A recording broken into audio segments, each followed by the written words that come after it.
오늘 주님 앞에 나와 예배하는 여러분 모두에게 주님의 고난의 언덕이 함께 하시기를 축복합니다. 오늘 우리가 읽은 말씀을 중심으로 살 길인가 살피고 살아야 합니다. 이런 제목으로 함께 말씀 가운데 은혜를 나누고자 합니다. 우리가 길을 걸어가는데 그 길이 우리를 살리는 길이 되어야 합니다. 우리에게 생명의 길이 되어야 되고 은혜의 길이 되어야 하죠. 죽을 길로 가는 것은 매우 어리석은 일입니다.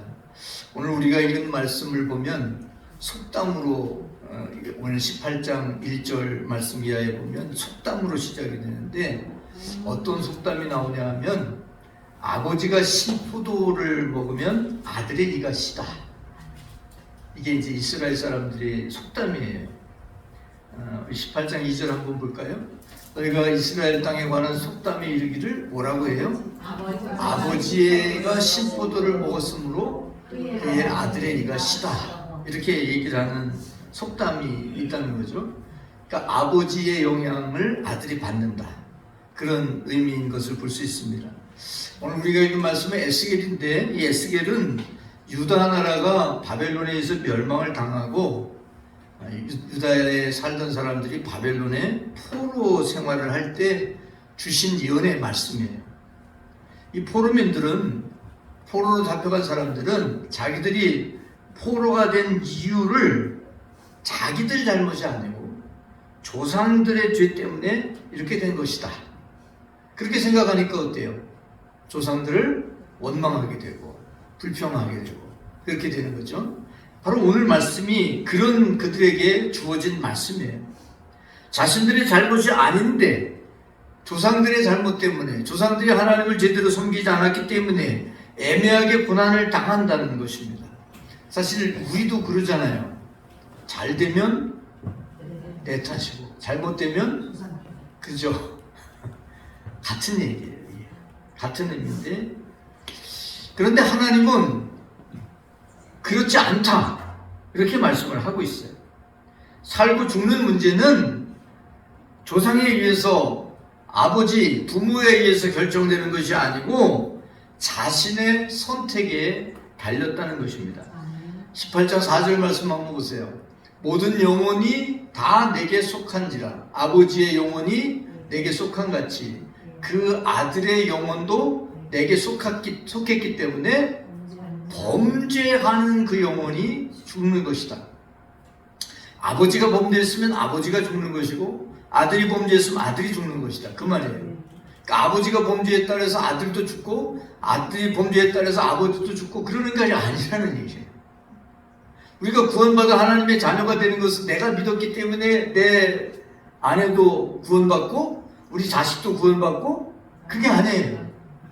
그죠? 내가 믿어서 구원받았다고 할지라도 내 아내가 믿지 아니하면, 우리 자녀들이 믿지 아니하면, 우리 부모가 믿지 아니하면 각자의 믿음에 따라서 구원받는 것이지. 내가 한 사람이 믿었다고 해서 모두가 구원받는 게 아니라는 사실입니다. 바로 우리가 죽는 것을 왜 죽느냐? 바로 범죄 때문에 죽는 것이다. 범죄하는 그 영혼은 죽을 것이다. 이렇게 말씀하고 있어요. 사망으로 가는 길이 있고 생명으로 가는 길이 있죠. 복된 길도 있고 저주의 길이 있어요. 생명과 복을 결정하는 것은 다른 사람에 의해서 그렇게 선택되는 게 아니라 자신의 선택에 의해서 바로 결정된다는 사실입니다. 신명기 30장 19절 말씀 보세요. 내가 생명과 사망과 복과 저주를 내 앞에, 너의 앞에 두었어. 그래서 어떻게 해야 돼요? 너와 네 자손이 살기 위하여 생명을 택해야 돼요. 너도 생명을 택하고 너의 자손들도 생명을 택할 때, 그럴 때 생명의 삶을 살게 된다는 사실입니다. 무엇을 선택할지 결정하라는 거예요. 생명을 선택할지, 사망을 선택할지, 복을 선택할지, 저주를 선택할지, 그 선택에 따라서 결정된다. 이렇게 말씀하고 있는 거죠. 그렇습니다. 우리는 살 길을 선택해야 돼요. 살 길, 생명의 길을 선택해야 돼요. 또 복된 길을 선택해야 될 줄로 믿습니다. 첫 번째 함께 나누고자 하는 말씀은 바로 오늘 말씀에 나와 있는 그 내용 중에 남의 탓, 조상 탓을 하는 사람들이 있다는 거죠.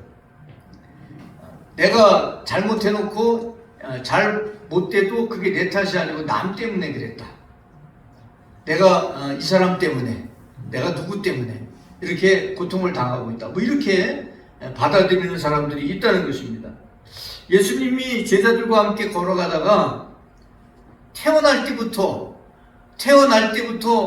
시각장애, 맹인인 한 사람을 만나게 됩니다. 제자들이 예수님에게 물어요. 이 사람이 누구의 죄 때문에 이렇게 맹인으로 태어났습니까? 시각장애를 갖고 태어났습니까? 태어날 때부터 맹인이었거든요. 후천적 장애가 아니라 선천적으로 태어날 때부터 장애인데 이 사람이 누구의 죄 때문에 이렇게 됐습니까? 요한복음 9장 2절 한번 볼까요? 제자들이 물어 이르되 라삐요, 이 사람이 맹인으로 난 것이 누구의 죄로 인이니까? 자기입니까? 부모입니까? 자, 여러분, 자기면 태어날 때부터 맹인이었는데 자기가 죄를 지었으면 어디서 죄를 지었어요? 뱃속에서. 뱃속에서 어떤 죄를 지었을까요? 자, 그러면 자기가 죄를 지을 가능성은 태어날 때부터니까 뭐 희박하죠. 별로 없죠. 그러면 부모의 죄라는 얘기냐? 그 얘기죠. 근데 예수님께서는 그에 대해서 뭐라고 말씀하시냐면 자기의 죄도 아니고 그 부모의 죄도 아니고 하나님이 하시는 일 때문에 이렇게 됐다. 그리고 침을 뱉어서 진흙을 이겨가지고 그 눈에 발라줍니다. 그리고 실로암 못에 가서 씻으라. 그래서 실로암 못에 가서 씻고 보게 되는 이야기가 바로 기록되어져 있어요. 여러분, 누구의 죄 때문인가? 누구의 때문에 우리가 누구의 죄 때문에 죽고 누구 때문에 그렇게 되는가? 여러분, 우리 자신 때문에 그런 거예요. 다른 사람 때문에 그런 게 아니에요. 근데 오늘 이 포로민들은 하나님 앞에 불평합니다. 자기들의 죄가 아닌데 자기들이 포로가 되었다는 거예요. 그러니까 하나님이 공평하지 않다는 거예요. 25절 한번 볼까요? 그런데 너희는 이르기를 주의 길이 공평하지 아니하다 하는도다. 이게 무슨 얘기냐 하면, 아니 조상들이 잘못했으면 조상들이 벌을 받아야지. 왜 조상들이 잘못한 걸 가지고 우리가 포로가 돼 있냐 이 말이에요. 공평하지 않다는 거예요. 하나님이 공평하지 않다. 자기들은 그럴 만한 죄를 짓지 않았다. 자기 의의를 드러내려고 하는 것을 볼 수 있습니다.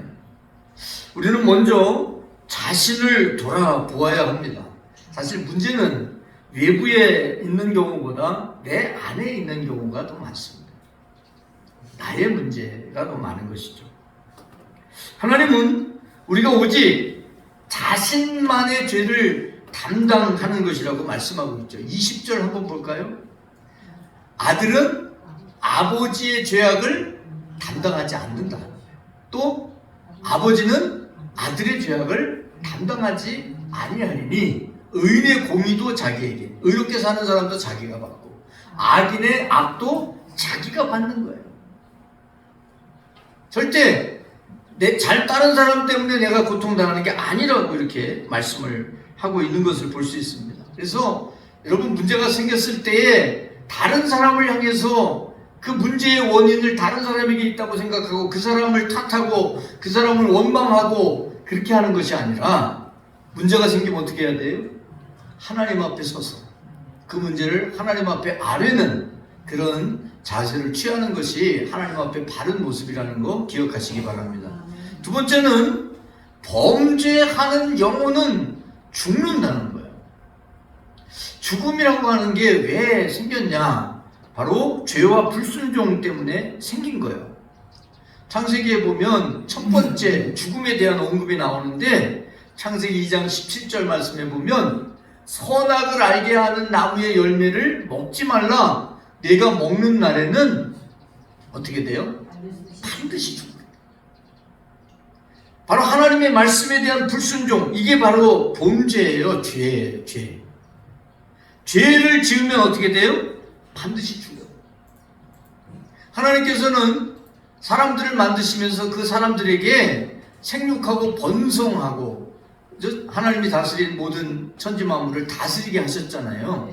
그런데 하나님의 말씀을 듣지 않을 때에 반드시 죽음의 문제를 봉착하게 된다는 거예요. 그래서 선악과를 따먹고 났을 때에 창세기 3장에 보면 뭐라고 말씀하시냐면 너는 흙이니 흙으로 돌아가라, 이렇게 말씀을 하신 것을 봅니다. 말씀을 어기는 것이 죄고, 죄로 말미암아 생기는 열매가 뭐예요? 죽음이에요. 그러니까 하나님 말씀을 거역하는 것이 범죄라고 하는 거예요. 물론 이제 이 세상에서의 범죄는 조금 다르긴 하죠. 그죠? 다른데 바로 성경에서 말하는 범죄는 하나님의 말씀을 듣지 않는 거예요. 하나님의 말씀을 불순종하는 거예요. 그걸 바로 가리켜서 범죄라고 하는 것이고, 이렇게 범죄를 하면 어떻게 되냐? 13절 한번 보세요. 13절 말씀에 보면 이 모든 가증한 일을 행하였은즉 어떻게 돼요? 반드시 죽어요. 자기의 피가 자기에게로 돌아간다, 이렇게 말씀하고 있죠. 그래서 가증한 일을 행했다는 얘기는 하나님이 기뻐하지 않는 그 하나님의 말씀을 어기는 일을 한 거죠. 그래서 이게 가증한 일이라고 표현하는 거죠. 이렇게 되면 어떻게 돼요? 반드시 죽어요. 이게 반드시라고 말씀하고 있죠. 죽지 않을 수도 있다, 어떻게 살 수도 있다, 그런 얘기가 아니에요. 반드시 다 죽는다. 죄의 대가가 바로 사망이라는 거예요. 그래서 하나님은 오늘 말씀에 나오는 이스라엘이, 또 오늘 하나님 앞에 나와서 예배하는 우리들이 죽을 길에서 벗어나기를 원하는 거예요. 죽을 길을 가는 게 아니라 생명의 길, 살 길을 가라는 거예요. 31장 하반절 한번 보세요. 31절 하반절. 이스라엘 족속아, 너희가 어찌하여 뭐하고자 하느냐? 죽고자 하느냐? 왜 말씀 듣지 않고 죽고자 하느냐? 이게 주님이 하나님이 말씀하시는 거예요. 죄악을 행하면 죽는데, 죄악을 하면 죽기 마련인데 왜 죄악의 길을 걸어가고 있느냐? 왜 범죄하지 말라고 하는데 범죄하고 있느냐? 라고 말씀을 하는 거예요. 범죄하기 때문에 영혼이 죽는 거예요. 범죄하지 않으면 죽지 않습니다. 범죄하기 때문에 죽는 거예요.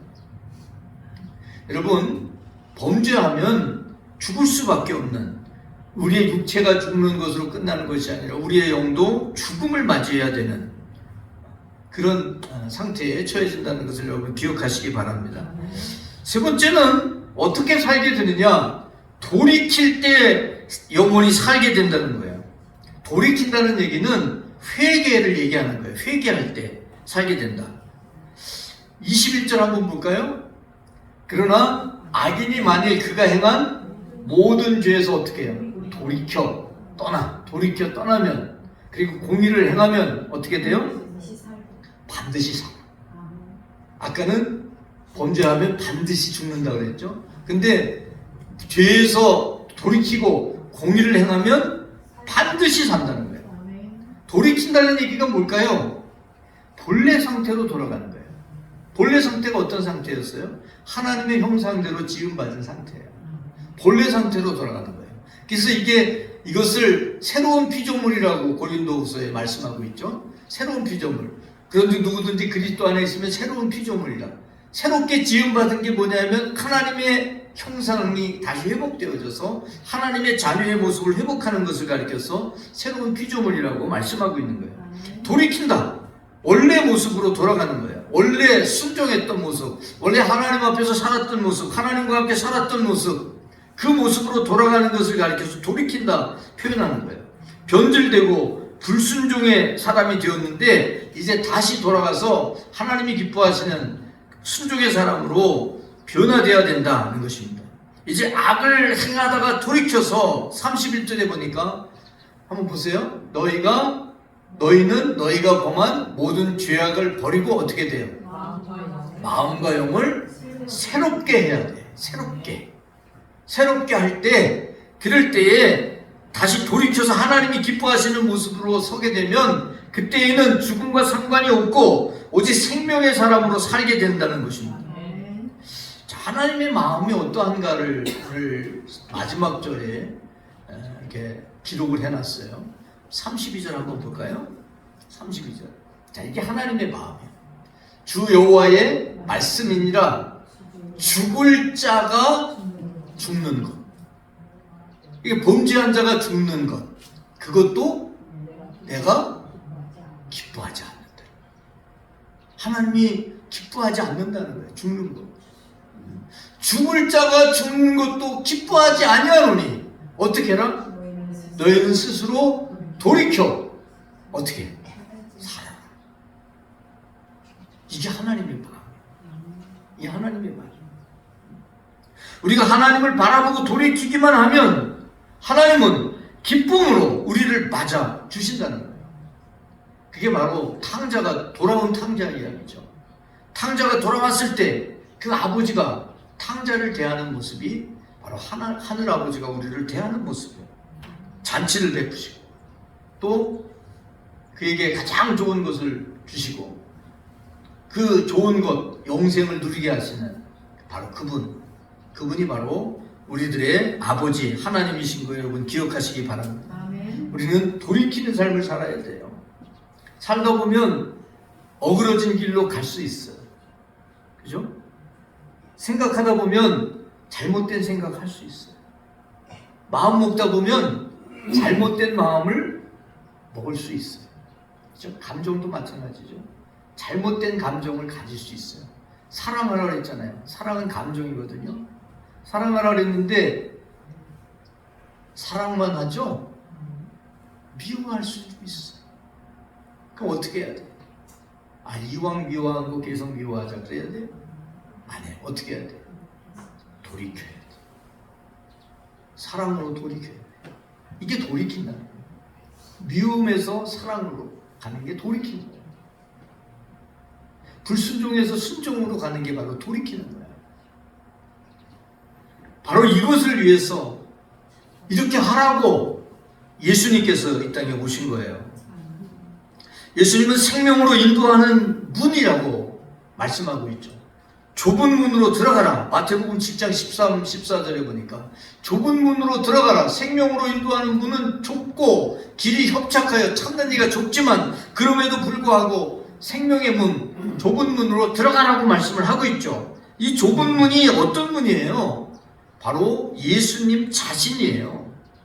우리의 죄와 허물을 보혈로 씻어서 깨끗하게 하기 위해서 십자가를 통해서 만드신 그 문, 그 문이 바로 이 예수님 자신이 만드신 문인데 요한복음 10장 7절에 보니까 이 문을 뭐라고 표현하고 있냐면 양의 문이라고 표현하고 있어요. 자, 양이 누구예요? 네? 양이 누구예요? 네. 고양, 황양, 김양. 여러분이 양이잖아요. 주님이 뭐예요? 목자잖아요. 목자.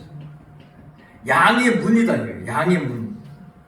그래서 나는 양의 문이라 내가 문이니 누구든지 나로 말미암아 들어가면 뭘 얻어요?